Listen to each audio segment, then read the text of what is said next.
I'm Tamanna. Welcome back to my YouTube channel. In this channel, I'm going to teach you class 11th Humanities and class 10th all subjects. So, in this video, I'm going to explain you class 10th Economics chapter number 2, Sectors of Indian Economy. So, this is the second part of this chapter. ठीक है, जो आपका first part था वो already upload हो चुका है, आप जाके देख सकते हो उसे. अब देखो नेक्स्ट टॉपिक क्या है, अंडर एम्प्लॉयमेंट, या फिर हम अंडर एम्प्लॉयमेंट को डिस्गाइज्ड एम्प्लॉयमेंट भी कहते हैं. तो इसका क्या मतलब होता है, when more people is working then is needed. ठीक है, क्या बोल रहे हैं, when more people is working then is needed, this situation is called under employment और डिस्गाइज्ड एम्प्लॉयमेंट. तो अंडर एम्प्लॉयमेंट और डिस्गाइज्ड एम्प्लॉयमेंट क्या होता है, जब ज़्यादा लोग जो है वो काम कर रहे होते हैं जिनकी ज़रूरत नहीं होती है. ठीक है, मतलब अगर एक कोई फील्ड है, कोई एग्रीकल्चरल फील्ड है फॉर एग्जांपल, ठीक है, उसमें क्या है, फैमिली के सारे मेंबर्स काम कर रहे हैं. ठीक है, एक छोटा सा एग्रीकल्चरल फील्ड है, तो वो एग्रीकल्चरल फील्ड को चलाने के लिए, ठीक है, उसको अच्छे से अरेंज करने के लिए क्या करना होगा, सिर्फ 1 या 2 मेंबर्स की ज़रूरत होती है. ठीक है, लेकिन फैमिली के 6 मेंबर्स जो है वो उस एग्रीकल्चरल फील्ड में काम कर रहे हैं. So this condition, this situation is known as under employment और डिस्गाइज्ड एम्प्लॉयमेंट, जहाँ इतने लोगों की ज़रूरत नहीं होती है काम के लिए, लेकिन वो फिर भी काम कर रहे होते हैं. ठीक है, मतलब ज़्यादा लोग काम कर रहे होते हैं उस एक फील्ड में. ओके, अब देखो फॉर एग्जाम्पल में क्या है, in rural areas all family members work in same field. ठीक है, रूरल एरियाज मतलब गांव के एरिया में जो सारे फैमिली मेम्बर्स है, वही वाला एग्जाम्पल है ये, कि जो सारे फैमिली मेम्बर्स है वो एक ही फील्ड में काम कर रहे हैं, जबकि वो क्या कर सकते हैं, अलग अलग काम कर सकते हैं, क्योंकि उधर उस फील्ड को 2 जने भी मिलके संभाल सकते हैं. Second example is, in urban areas there are many rickshaw pullers, thousands of casual workers in service sector where they may spend the whole day but earn very little. ठीक है, मतलब आप अपने अर्बन एरियाज़ में देख लो, मतलब जहाँ हम सिटी के एरियाज़ में रहते हैं. ओके, तो उधर क्या है, रिक्शा पुलर्स, इतने रिक्शा पुलर्स होते हैं. ठीक है, इतने रिक्शा चलाने वाले लोग होते हैं, या फिर कोई भी कैजुअल वर्कर्स होते हैं जो कि काम करते हैं सर्विस सेक्टर में. ठीक है, वो इतना काम करते हैं, दिन भर इतनी मेहनत करते हैं. ठीक है, जैसे लेबर्स भी हो गए, वो दिन भर इतनी मेहनत करते हैं, लेकिन फिर भी उन्हें बहुत ही ज़्यादा कम वेजेस मिलते हैं. ठीक है, बहुत ही कम पैसे मिलते हैं. ठीक है, तो there are so many rickshaw pullers, there are so many casual workers that are working in a service sector. Okay, so therefore there is need for generating employment in different sectors. इसलिए अलग अलग sectors पे, sectors means आपका जो भी primary sector, secondary sector and आपका tertiary sector. ठीक है, इन तीनों सेक्टर्स में, डिफरेंट वेरियस सेक्टर्स में काम की, एम्प्लॉयमेंट की जनरेट करने की बहुत ज़रूरत है, ताकि जो लोग हैं वो ज़्यादा से ज़्यादा लोग जो है वो काम कर पाए. ठीक है, और ज़्यादा से ज़्यादा दिन काम करते रहे, कोई भी बेरोज़गार ना रहे. Next topic is ways to create more employment. अब ये कैसे हो सकता है, ठीक है, हमने कह दिया कि देयर इज़ अ नीड, ठीक है, फॉर जनरेटिंग जॉब्स. ठीक है, for generating employment in different sectors, लेकिन वो कैसे होगा. ठीक है, क्या तरीके होंगे जिससे हर एक इंसान को, मतलब ज़्यादा से ज़्यादा लोगों को, ज़्यादा से ज़्यादा इंडिविजुअल्स को काम करना, एम्प्लॉयमेंट मिले. ठीक है, वो एम्प्लॉय हो, वो काम करें. फर्स्ट है, government can provide cheap loans to farmers so they can do work farming with best equipments and practice multiple cropping to remain employed throughout the year. पहली चीज़ क्या है, जो ये किसके लिए है, ये है प्राइमरी सेक्टर के लोगों के लिए जो एग्रीकल्चर या फार्मिंग कर रहे हैं. तो क्या कर सकती है जो गवर्नमेंट है, वो क्या कर सकती है, उनको बहुत ही कम पैसों में, जो बहुत ही कम इंटरेस्ट, आपने देखा है लोन सब लेते हो आप तो बहुत ही ज़्यादा इंटरेस्ट पे आपको लोन मिलते हैं. ठीक है, लेकिन गवर्नमेंट को क्या करना चाहिए, बहुत ही चीप लोन्स जो है वो प्रोवाइड करने चाहिए ताकि फार्मर्स को प्रोवाइड करने चाहिए, ताकि वो क्या करे, फार्मर जो है वो बेस्ट इक्विपमेंट्स जो होते हैं फार्मिंग के लिए वो बाय कर सके, वो परचेज कर सके, सो डैट वो पूरे साल मल्टीपल क्रॉपिंग करते रहे और पूरे साल एम्प्लॉय रहे. ठीक है. Next is government can invest money in transportation and construct new roads. This will create employment for labours and taxi drivers. Government क्या कर सकती है, गवर्नमेंट ट्रांसपोर्टेशन पे अपना जो मनी है, अपने मनी को इन्वेस्ट कर सकती है, पैसों को इन्वेस्ट कर सकती है. इससे क्या होगा, नए रास्ते जब बनेंगे तो किसकी ज़रूरत होगी, उन रास्तों को बनाने के लिए लेबर्स की ज़रूरत होगी, ज़्यादा से ज़्यादा लेबर की.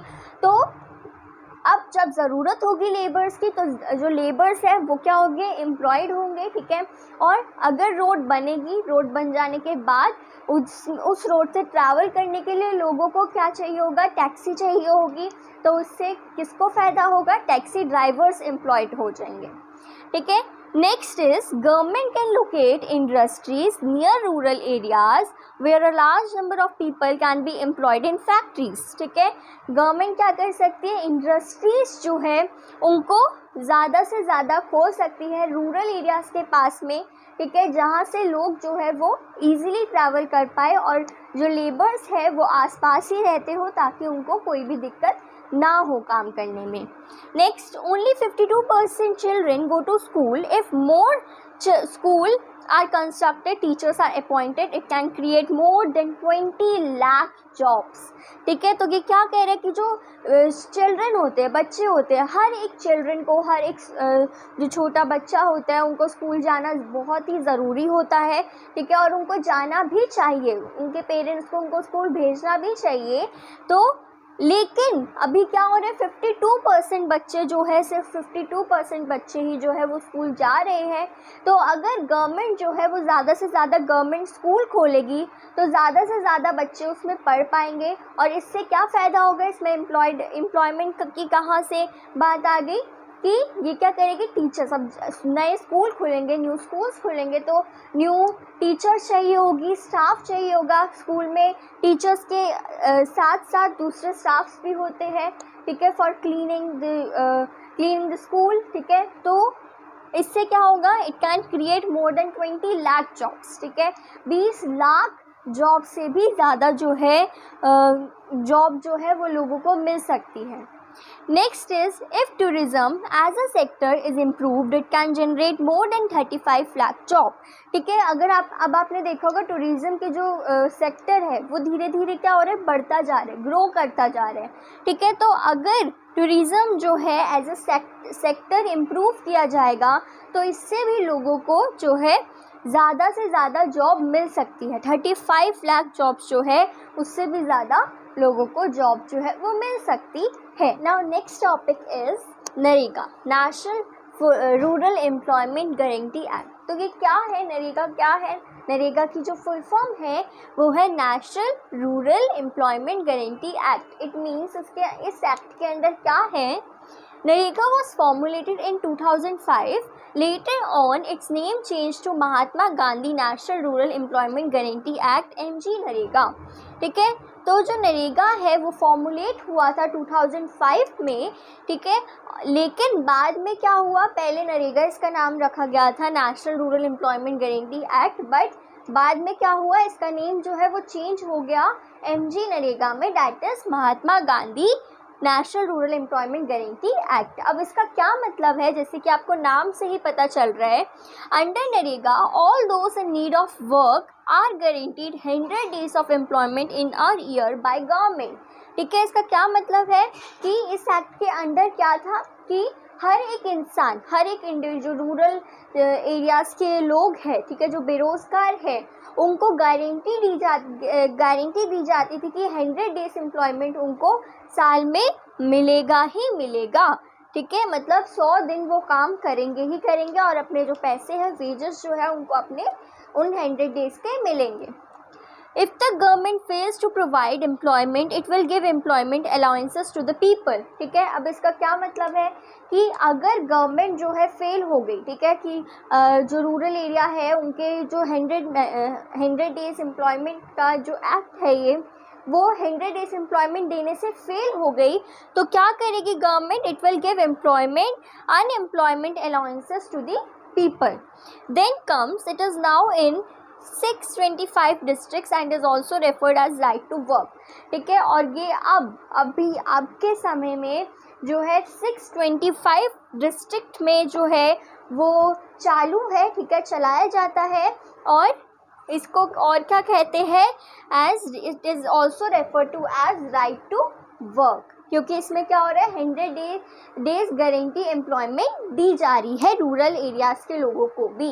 Okay, now next topic is organized sector. Now there are two types of sectors again, that is first one is organized sector and second one is unorganized sector, ठीक है। अब हम सबसे पहले देखेंगे ऑर्गेनाइज सेक्टर क्या होता है। ऑर्गेनाइज सेक्टर क्या है, organise sector enterprises are registered by government and have to follow all the rules, ठीक है। ऑर्गेनाइज सेक्टर्स जो है वो इंटरप्राइज होता है, गवर्नमेंट करती है, ठीक है, गवर्नमेंट के अंडर ये काम करता है। और एंड जो गवर्नमेंट होती है वो रूल्स प्रोवाइड करती है कुछ, जिसको फॉलो करना होता है हर एक इंडिविजुअल को, ठीक है, मतलब जो भी कंपनी है, ठीक है, उनको ये फॉलो करना होता है।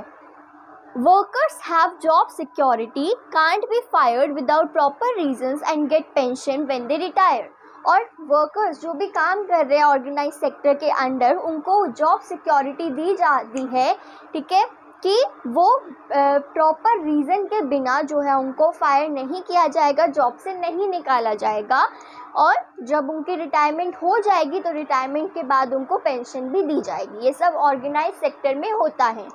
Next, officers have good working conditions and safe environment. और जो ऑर्गेनाइज सेक्टर के ऑफिस होते हैं उनकी गुड वर्किंग कंडीशन होती है, ठीक है, और सेफ इन्वायरमेंट होता है।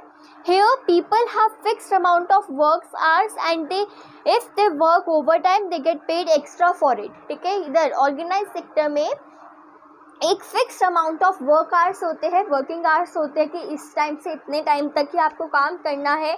और अगर आप गिवन वर्किंग आवर्स के से ज़्यादा काम कर रहे हैं तो उसके लिए आपको एक्स्ट्रा पेड सैलरी जो है वो मिली जाती है।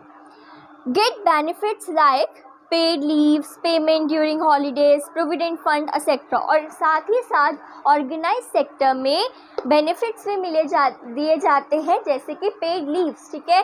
पेड लीव मतलब बिना आप लीव ले रहे हो। अब क्या होता है, जो अनऑर्गेनाइज सेक्टर होता है, हम आगे देखेंगे, तो उसमें क्या होता है, अनऑर्गेनाइज सेक्टर में अगर आप छुट्टी करते हो तो उसके पैसे काटे जाते हैं आपकी सैलरी में से, ठीक है, आपको उस दिन की सैलरी जो है वो नहीं दी जाती। But in organise sector they will give you paid leaves, ठीक है, आपको पेड लीव्स पहले से दी जाएगी। मतलब आपकी जो सैलरी है, अगर आप लीव लेते भी हो, छुट्टी करते भी हो, तो आपकी जो सैलरी है वो कट नहीं होगी। Now next topic is unorganise sector. तो अनऑर्गेनाइज सेक्टर में क्या आता है, unorganise sector is opposite of organise sector. जो हमने ऑर्गेनाइज सेक्टर में पढ़ा था उसका बिल्कुल अपोजिट है unorganise sector. So unorganized sector enterprises are not registered with the government and rules and regulation are violated by them, ठीक है। अब हमने ऑर्गेनाइज सेक्टर में पढ़ा था कि उनकी जो भी कंपनी है या फिर उनका जो सेक्टर है वो गवर्नमेंट के पास जो है एंटरप्राइज होता है, बट ऑर्गेनाइज सेक्टर में ऐसा नहीं है, ठीक है, वो गवर्नमेंट के पास रजिस्टर नहीं होता। Workers don't have job security, can be fired anytime and do not get pension when they retire. Unorganise sector में क्या होता है कि वर्कर्स के पास कोई भी जॉब सिक्योरिटी नहीं होती है, उनको कभी भी जॉब से निकाला जा सकता है और उनको पेंशन भी नहीं दी जाती जब वो रिटायर हो जाते हैं। People sometimes have to work in dangerous work environment without any safe equipment.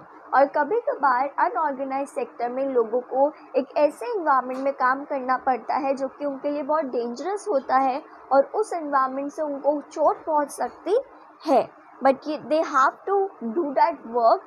And सबसे बड़ी बात कि उनको उस डेंजरस वर्क को करने के लिए सेफ इक्विपमेंट्स भी नहीं प्रोवाइड किए जाते हैं।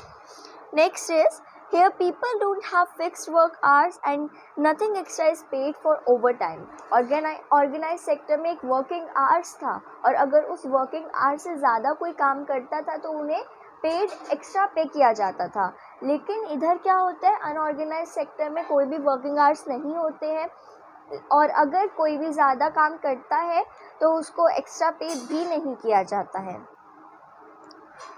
नो पेड लीव्स, हॉलीडेज और लीव ड्यू टू सिकनेस, ठीक है, कोई भी पेड लीव्स नहीं होती है, ठीक है, इसमें यही वाला सिस्टम होता है कि आपने एक दिन छुट्टी करी तो आपकी सैलरी कट कर दी जाएगी, ठीक है, कोई भी लीव ड्यू टू सिक ये सब कुछ नहीं होता है अनऑर्गेनाइज सेक्टर में। Now how to protect unorganise sector, आपने देखा होगा there is a lot difference between organise sector and unorganise sector. तो अब हम ऑर्गेनाइज सेक्टर को कैसे प्रोटेक्ट कर सकते हैं, क्या वेज है। तो इन रूरल एरियाज़ मतलब गांव विलेजेस वाले एरिया में कैसे प्रोटेक्ट कर सकते हैं।